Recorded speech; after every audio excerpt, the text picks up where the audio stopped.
दोस्तों, नागमणि एक इच्छाधारी नागिन को बहुत शक्तिशाली बना देती है। परंतु कहते हैं कार्तिक पूर्णिमा के दिन एक साधारण नागिन भी बगैर मणि के विशेष शक्तियां पाती है। परंतु वो शक्तियां सिर्फ उसी पूर्णिमा की रात तक ही उनके पास होती हैं। इन शक्तियों के सहारे नागिन कोई भी रूप धारण कर सकती है, कोई भी आकार ले सकती है और कोई भी भारी चीज उठा सकती है।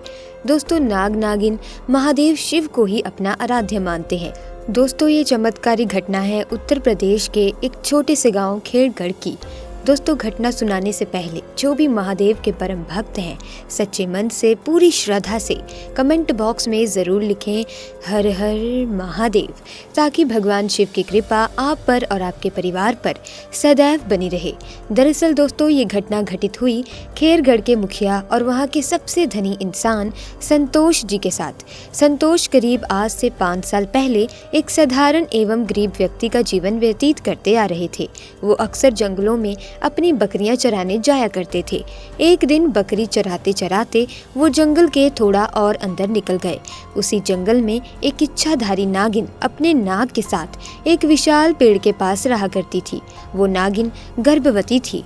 शाम का वक्त था और संतोष जब उस पेड़ के पास से गुजरा तो उसे वहाँ एक तेज चमकती चीज दिखाई दी। परंतु साथ ही वो दोनों नाग नागिन भी वहीं थे। उन्हें देख वो थोड़ा सा डर गया, घबरा गया और तुरंत ही वहां से जल्दी से घर की ओर भागा। संतोष इतना घबराया हुआ था कि उस समय तो डर के मारे उसने पीछे मुड़कर तक नहीं देखा। उसे लगा कि कहीं वो नाग नागिन उसे डस ना ले। परंतु उस रात उसके ध्यान में वो चीज जो चमक रही थी वो बार बार आ रही थी। वो इतना तो समझ गया था कि हो ना हो वो बहुत ही मूल्यवान चीज थी और अगर वो मुझे मिल गई तो मैं भी धनवान हो जाऊंगा। परंतु सबसे बड़ी मुसीबत थी वो दोनों नाग नागिन। अगले दिन वो वापस जंगल उसी पेड़ वाले स्थान पर गया और कुछ दूर खड़े रहकर छिपकर उस पेड़ के पास रह रहे नाग नागिन को देखने लगा। कुछ देर देखने के बाद उसने ध्यान दिया कि नागिन तो गर्भवती है। वो उस रात घर आकर फिर से सोचने लगा कि ये अच्छा मौका होगा, जब नागिन अपने बच्चे को जन्म देगी तभी वो नागमणि चोरी कर लेगा, क्योंकि उस समय नागिन कमजोर होगी। बस नाग को मारना होगा।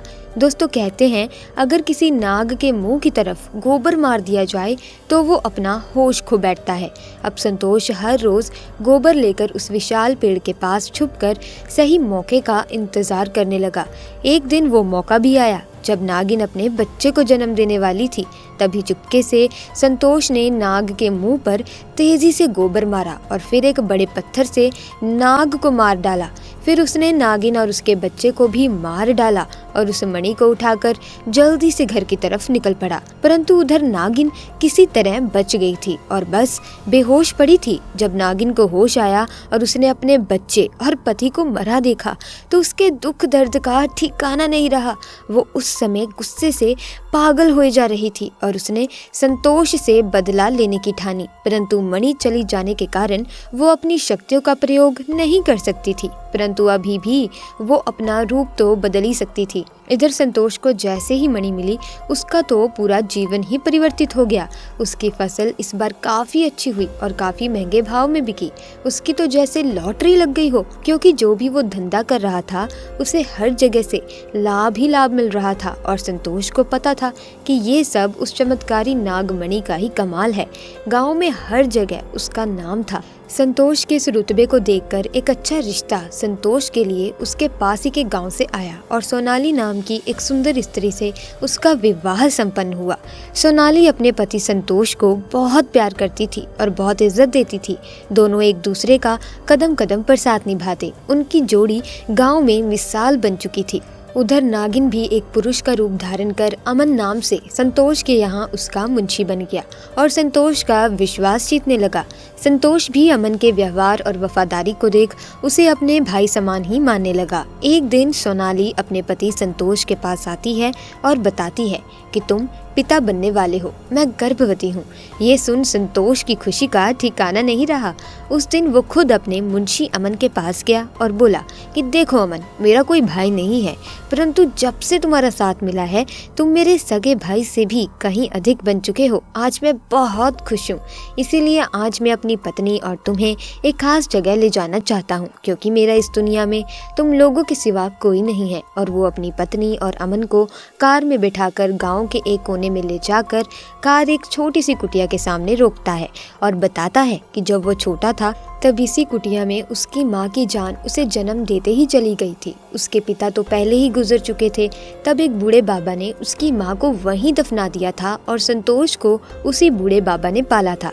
संतोष बताता है कि जब भी उसके साथ कोई बुरी घटना होती है या वो दुखी होता है तो बस वो इसी कुटिया के पास चला आता है। यहाँ उसे एक अनोखे सुकून का एहसास होता है।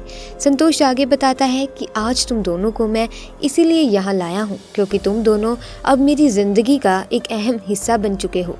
दोस्तों, ये सुन सभी की आंखों में पानी भर आता है। कुछ देर रुकने के बाद जब वे वापस पहाड़ी से होते हुए घर को जाते हैं तो अचानक उनकी गाड़ी पहाड़ी पर एक बड़े पत्थर से टकराती है और गाड़ी को जोर का झटका लगता है, जिसके कारण संतोष तो कार में ही फंसा रहता है, परंतु उसकी पत्नी सोनाली पहाड़ से नीचे गिर एक पेड़ पर अटक जाती है और उस पेड़ के ठीक नीचे बहुत ही गहरी खाई थी।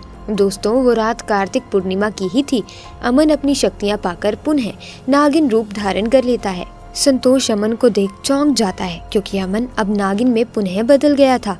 वो नागिन संतोष को बताती है कि कैसे ठीक इसी तरह से वो भी इस स्थिति में फंसी थी जब संतोष ने उसका पूरा घर संसार लूट लिया था, उसके पति और बच्चे को मारकर, और आज मेरे पास बदला लेने का बहुत अच्छा मौका है। संतोष घायल गाड़ी में फंसा हुआ था और रो रो कर नागिन को बोलता है कि भले मेरी जान ले परंतु मेरी पत्नी गर्भवती है, उसे छोड़ दे, उसने तुम्हारा क्या बिगाड़ा है, तुम चाहे मेरी जान ले लो, मेरी पत्नी को बस छोड़ दो। परंतु तभी उस नागिन को अपनी वही स्थिति याद आती है कि क्या होता है जब कोई अपना छिन जाता है। ये जिंदगी का सबसे बड़ा दुख होता है। नागिन ने संतोष का उसकी पत्नी के प्रति सच्चा प्यार देख उसे माफ कर दिया और सोनाली को उस पेड़ से निकाल बचा लिया तथा दोनों को हॉस्पिटल छोड़ खुद वापस जंगल में उसी विशाल पेड़ के पास चली गई। जब संतोष हॉस्पिटल से स्वस्थ होकर अपनी पत्नी के साथ घर वापस लौटा तो उसे अपनी गलती का एहसास हुआ और उसने जाना कि उसने कितनी बड़ी गलती करी है। वो नागमणि को लेकर उसी विशाल पेड़ के पास गया और उस पेड़ के पास उस नागमणि को रखकर फूट फूट कर रोने लगा और शाम को घर वापस आ गया। दोस्तों, कभी कभी इंसान लालच में इतनी बड़ी गलती कर बैठता है कि फिर उस गलती को कभी भी ठीक नहीं किया जा सकता और बस अंत में पछतावा ही रह जाता है।